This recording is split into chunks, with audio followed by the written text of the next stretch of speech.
മനുഷ്യജീവിതത്തിൽ ഏറ്റവും ശക്തിയേറിയ ആയുധം എന്നത് നമ്മുടെ സ്വന്തം മനസ്സാണ്. നമ്മുടെ സ്വപ്നങ്ങൾ, ആഗ്രഹങ്ങൾ, ലക്ഷ്യങ്ങൾ എല്ലാം സാക്ഷാത്കരിക്കാൻ മനസ്സിൻ്റെ ശക്തി നിർണായകമാണ്. മനസ്സിൽ ദുർബലതയുണ്ടെങ്കിൽ ചെറിയ തിരിച്ചടികൾ പോലും ജീവിതത്തെ തകർത്ത് വീഴ്ത്തും. പക്ഷേ ശക്തമായ മനസ്സുള്ളവൻ ലോകത്തെ കീഴടക്കുമെന്ന് ചരിത്രം വീണ്ടും വീണ്ടും തെളിയിച്ചിട്ടുമുണ്ട്. മനസ്സിൻ്റെ ശക്തി കൃത്യമായി ഉപയോഗിച്ചാൽ അസാധ്യമെന്ന് തോന്നുന്ന കാര്യങ്ങൾ പോലും സാധ്യമാക്കാൻ കഴിയും. വിചാരങ്ങൾ, ആത്മവിശ്വാസം, ആത്മബന്ധം എന്നിവയെല്ലാം മനസ്സിൻ്റെ ഭാഗമായി മാറുമ്പോൾ ജീവിതം വിജയപഥത്തിലേക്ക് സഞ്ചരിക്കും. നിങ്ങളൊന്നറിയുക, ഏറ്റവും വലിയ വിജയത്തിനുള്ള തുടക്കം ഒരു ചെറിയ സ്വപ്നത്തിലാണ്. ആ സ്വപ്നം ഒരിക്കലും വിട്ടുകൊടുക്കാതെ അതിലേക്ക് മനസ്സിൻ്റെ മുഴുവൻ ശക്തിയും ചേർക്കുമ്പോൾ ഒരു യാഥാർത്ഥ്യമായിരിക്കും.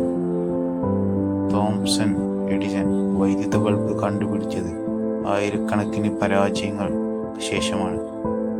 അദ്ദേഹം ഒരിക്കലും തൻ്റെ മനസ്സിൻ്റെ ശക്തി നഷ്ടപ്പെടുത്തിയില്ല.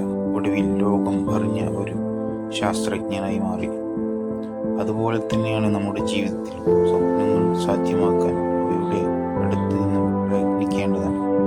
മനഃശക്തമായ വഴിയുള്ള തടസ്സങ്ങളെല്ലാം മാറി നിൽക്കും. അതുപോലെ തന്നെ നമ്മുടെ ചിന്തകൾ നമ്മുടെ ജീവിതത്തെ ആകൃതീകരിക്കുന്നു. പോസിറ്റീവ് ചിന്തകൾ പരിവേഷിക്കുന്ന വിജയത്തിലേക്കുള്ള പ്രഥമ പടിയാണ്. ഞാൻ കഴിയില്ല എന്ന ചിന്തയെ ഞാൻ കഴിയും എന്ന ചിന്തയിലേക്ക് മാറുമ്പോൾ അതിൻ്റെ ഫലങ്ങൾ അതിശയിപ്പിക്കും. മനസ്സിൻ്റെ ശക്തിയെ പോസിറ്റീവായ ചിന്തയിലൂടെ പരിപോഷിക്കാം. പ്രതിദിനം ഉയർന്ന ഉടനെ സ്വയം പോസിറ്റീവ് അഫർമേഷൻ പറയുക.